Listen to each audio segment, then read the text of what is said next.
Subscribe करें हमारे channel एके info institute को और बेल आइकन दबाएं हमारे लेटेस्ट वीडियो की नोटिफिकेशन सबसे पहले पाने के लिए। एडमिशन या कोर्स से संबंधित जानकारी के लिए आप हमारे नंबर 97084416 पे कॉल कर सकते हैं या फिर आप हमारे वेबसाइट www.akeinfo.in पे विजिट कर सकते हैं। हेलो फ्रेंड्स, मेरा नाम निरंजन सोनी और आज की इस वीडियो में हम लोग एक सैमसंग का एक छोटा सा टीवी है, उसे रिपेयर करेंगे। इसमें मदरबोर्ड का फॉल्ट है, मेन बोर्ड का। और आइए दिखाइए ज़रा इसको। इसमें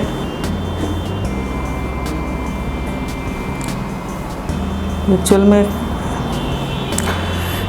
कहीं से ये आया है, ये बोर्ड पे थोड़ा सा काम किया हुआ है पहले से। इस पे देखने पे पता चल रहा है कि यहाँ पे एक आईसी लगा हुआ था स्टेप डाउन के लिए, वो मिसिंग है इधर से। और तकरीबन पावर सप्लाई को तो चेक किया है, पावर सप्लाई सही है। तो यहाँ पे यदि आपके पास इसका सर्किट डायग्राम हो या वोल्टेज डायग्राम हो तो थोड़ा आसान होता है रिपेयर करना। तो बिना उस सर्किट या वोल्टेज डायग्राम के भी हम लोग अंदाज़ा लगा के इसको रिपेयर कर सकते हैं। तो इस पर थोड़ा स्टडी करना होगा अभी। तो चलिए शुरू करते हैं।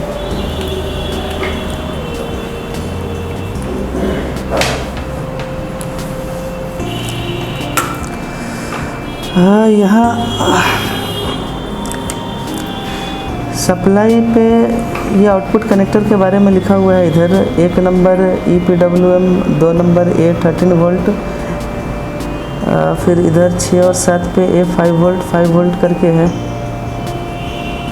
तो A और B नहीं है, ओनली A करके लिखा हुआ है। तो A और B करके अगर लिखा जाता है तो इसका मतलब वो स्टैंड बाई और वो नॉर्मल वोल्ट से होता है। तो यहाँ पे स्टैंड बाई और PS1 का कोई भी फंक्शन नहीं है, ये डायरेक्ट वोल्ट निकलते हैं यहाँ से। तो इधर देखिए 2 नंबर पिन पे 13 वोल्ट है, यहाँ पे ये 2 नंबर पिन पे 13 वोल्ट, ब्लू का बगल वाला, यानी ये 13 वोल्ट आएंगे यहाँ पे। और 6-7 पे 5 वोल्ट, तो 2 3 4 5 6 और 7, ये दोनों पे तकरीबन 5 वोल्ट आने हैं। सही है, आपस में शॉर्ट भी है। सबसे पहले देख लेते हैं कि ये शॉर्ट वॉट तो नहीं कर रहा है। तो ये शॉर्ट नहीं कर रहा है,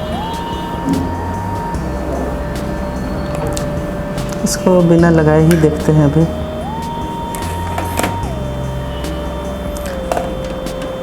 इस तरह के काम को करने के लिए पहले से बोर्ड पे थोड़ा स्टडी होना ज़रूरी है, नहीं तो बिल्कुल आप अननोन होंगे तो आप अंदाज़ा नहीं लगा सकते हैं।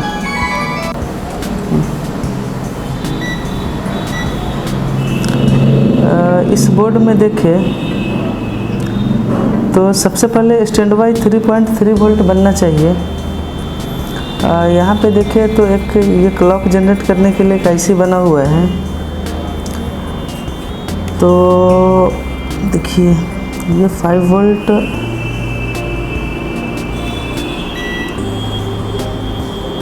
दो number pin, sorry 2 number 13 volt, 6 और 7, 1 2 3 4 5 6 7। चलो, तो एक पिन ग्राउंड होना चाहिए और यहाँ पे तकरीबन 3.3 आना चाहिए, जो कि इस क्लॉक जनरेटर को जाता है। ये हिडन सप्लाई होता है, इसको थोड़ा बारीकी से देखना है। और बाकी ये सप्लाई देखेंगे हम लोग, जैसे ऑडियो एम्पलीफायर है तो यहाँ पे ये 13 वोल्ट डायरेक्ट नहीं आएगा, ये स्विच होने के बाद ही आएगा। और पता ही है आपको, स्विच करने के लिए मॉसफेट का यूज़ किया जाता है।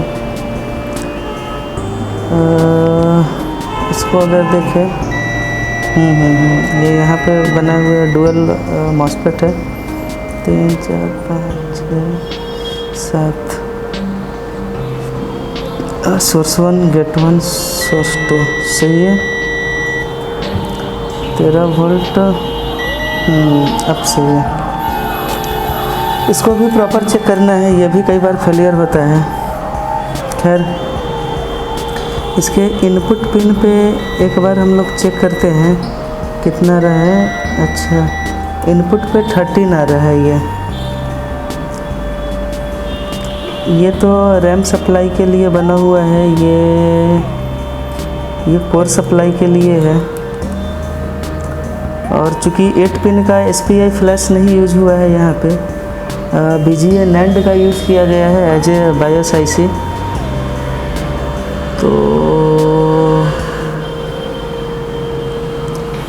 संभवतः 3.3 इसको भी चाहिए। तो देखिए फ्रेंड्स, अभी जो हमने अंदाज़ा लगाया है, जो भी BGA IC होता है, अगर इसकी बात करें तो ये 48 बॉल का NAND मेमोरी है। जैसा आप लोग बाकी सेट में देखते हैं 48 पिन का 48 पिन वाला NAND होता है, लेकिन यहाँ पे 48 बॉल वाला NAND है। बहुत लोग इसको eMMC भी समझ लेते हैं, जबकि ऐसा नहीं है। ये 48 बॉल का NAND है। eMMC का बॉल कुछ अलग होता है। टीवी में बात करें तो ज़्यादातर 153 बॉल का eMMC यूज होता है। मोबाइल फ़ोन में और भी दूसरे वैरायटी है जिनका यूज होता है। खैर, ये हमारे जानकारी में है कि इस NAND को जो VCC चाहिए वो 3.3 वोल्ट चाहिए। और VCC चूँकि पिन तो है नहीं कि आप डायरेक्ट गेस कर सकते हैं, पिन वाले में आपने किया भी होगा। तो BGA वाले में जब भी VCC या VDD इनपुट होता है तो अक्सर पैरेलल में बाहर में एक PF लगा होता है, या सीरीज में SMD कॉइल या फ्यूजेबल रजिस्टर ऐसा कुछ लगा होता है। तो चूँकि ये इसके करीब है और यहाँ पे रैम लगा हुआ है, तो चूँकि ये BGA रैम है तो आपको पता होना चाहिए रैम का अगर वैरायटी देखें तो जो पिन वाला रैम होता था वो SD रैम और DDR1 रैम होता था। SD का 3.3 और DDR1 का 2.5। फिर DDR2 होते हैं, 3 होते हैं, 4 होते हैं। DDR2 1.5 volt, DDR3 1.8 volt, DDR4 1.2 volt. तो ये इसका VCC तो नहीं हो सकता है कदापि, क्योंकि अगर हम लोग देखें तो यहाँ पे भी एक PF लगा हुआ है। इसको भी प्रूफ कर लेते हैं। और PF का अगला सिरा, PF का साइज़ भी नोट करना है आपको, थोड़ा सा बड़ा सा है। अगला सिरा इससे दे रहा है, तो इसका मतलब ये हुआ कि इसको VCC देने के लिए इस स्टेप डाउन का यूज किया गया है।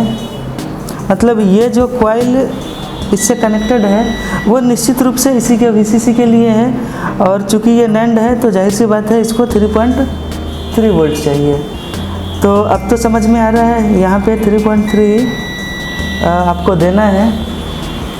तो चूँकि ऐसा सेम IC तो हमारे पास अवेलेबल नहीं है, तो इसका कुछ अल्टरनेटिव उपाय देखते हैं। इसमें अलग से मार्केट का स्टेप डाउन किट लेके 3.3 वोल्ट देंगे अभी। ये आउटपुट वाला जॉइंट पे पहले तो टेस्ट कर लेते हैं, फिर प्रॉपर इसको सही से बैठाएंगे।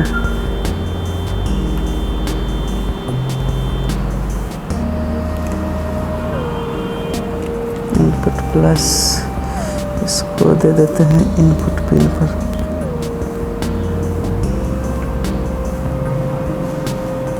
और ये तो ग्राउंड है, इसको कहीं से भी ग्राउंड दे देना है।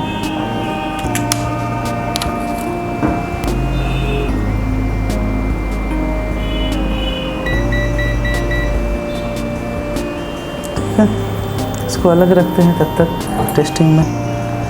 एक बार सीधे आउटपुट देने से अच्छा होगा कि एक बार पहले वोल्ट चेक कर लेंगे।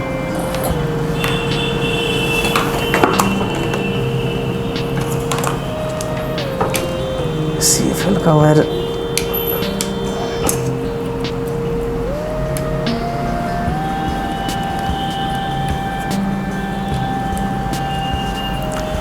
छोड़ लिया।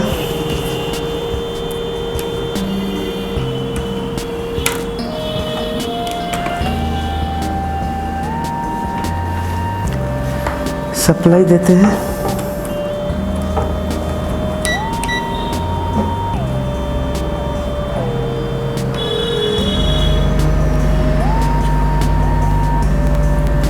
पे अभी आउटपुट नहीं बन रहा है। अच्छा 1 मिनट यहाँ पे देख लेते हैं आउटपुट आ जाए कि नहीं। चलो ठीक है। ये सर वो बायोस ऐसी है ना सर। इधर 3.3 ओके है।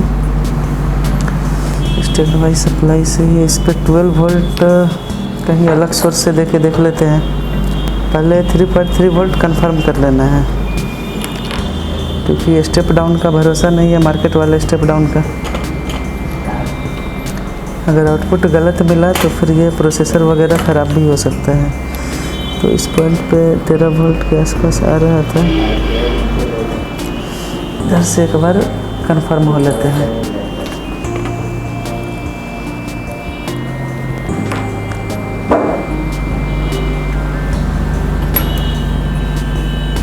तकरीबन सही है, हल्का सा ज़्यादा है तो वो चलेगा, खैर कोई नहीं। अब सप्लाई को निकाल लेते हैं। इसको इसी स्टेप डाउन आईसी के इनपुट पिन से जोड़ेंगे, क्योंकि ये आफ्टर स्टैंड बाई सप्लाई है। अगर डायरेक्ट देते हैं इस पे इनपुट तो स्टैंड बाई में ही सप्लाई बनने लगेगा, तो बेहतर होगा ओरिजिनल तरीके से ही इसको सही करें।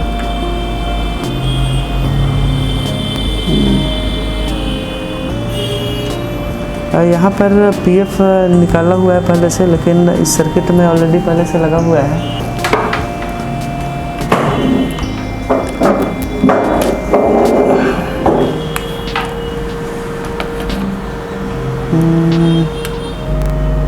स्पीकर का कनेक्शन लगा हुआ है, इस पे सप्लाई नहीं बन रहा है। एक बार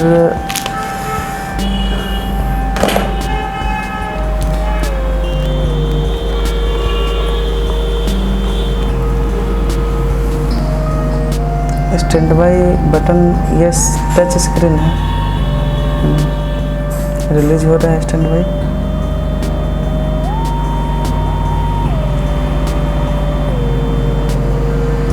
तो अभी ये बिल्कुल ऑन कंडीशन में है। 3.3 हल्का सा कम रहा था, तो इसके आउटपुट पे चेक कर लेंगे जो पीएफ लगा हुआ था, क्योंकि यहाँ पे क्या होता है एक बार फिर से देख लेते हैं। मे भी मॉड्यूल भी थोड़ा सा वीक हो सकता है।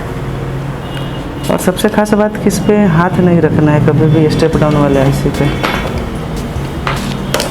अभी ये ऑन कंडीशन में है टीवी। एक बार फिर से वोल्टेज का रीडिंग लेते हैं। ये 3 वोल्ट के आसपास है, मतलब यहाँ पे जो पीएफ लगा होता है तकरीबन वो 10 माइक्रोफैराड के आसपास होता है। तो फिल्ट्रेशन भी कमज़ोर होने के कारण ऐसा हो सकता है। टीवी ऑन हो गया ये दूसरी बात है, लेकिन यहाँ पे प्रॉपर कंडेंसर डाल ही देंगे तो बेहतर होगा। तो उम्मीद है फ्रेंड्स ये तरीका समझ में आया होगा। यहाँ पे क्या था कि इसको जो रिपेयर किया है वो बिना किसी वोल्टेज चार्ट या सर्किट डायग्राम की हेल्प से खुद से अंदाज़ा लगा के कि कहाँ पे कितना सप्लाई बनना चाहिए। और हमारा टेक्निकल ट्रेनिंग इंस्टीट्यूट है AK Info technical training institute, जहाँ पे LCD LED का प्रॉपर ट्रेनिंग दिया जाता है। और भी बहुत सारे गैजेट्स हैं जिनका ट्रेनिंग मिलता है यहाँ पे।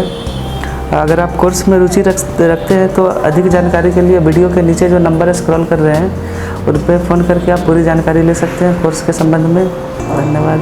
सब्सक्राइब करें हमारे चैनल AK Info इंस्टीट्यूट को और बेल आइकन दबाएं हमारे लेटेस्ट वीडियो की नोटिफिकेशन सबसे पहले पाने के लिए। एडमिशन या कोर्स से संबंधित जानकारी के लिए आप हमारे नंबर 97084416 पे कॉल कर सकते हैं, या फिर आप हमारे वेबसाइट www.akinfo.in पे विजिट कर सकते हैं।